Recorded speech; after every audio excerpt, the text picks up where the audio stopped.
నేను సిద్ధం, నువ్వు మాట్లాడితే నేను ఆలకించటానికి. నీ స్వరం మెల్లనైన స్వరం, చల్లనైన స్వరం నేను వినడానికి సిద్ధంగా ఉన్నానయ్యా అని చెప్పగలిగితే మీరు దేవుడు ఇప్పటి నుంచే నీతో ప్రారంభిస్తాడు. హల్లెలూయా, హల్లెలూయా, ప్రారంభిస్తాడండి. దానికి దేవుని స్వరాన్ని, దేవుని మాటను వినటానికి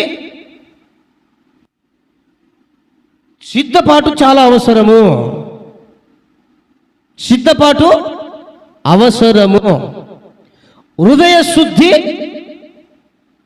చాలా ప్రాముఖ్యము.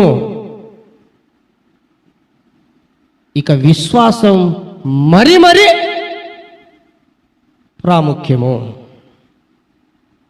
మీలో అట్టి ఆశ కలిగిన వారు ఎవరైనా అందరూ ఉండాలనే నా కోరిక.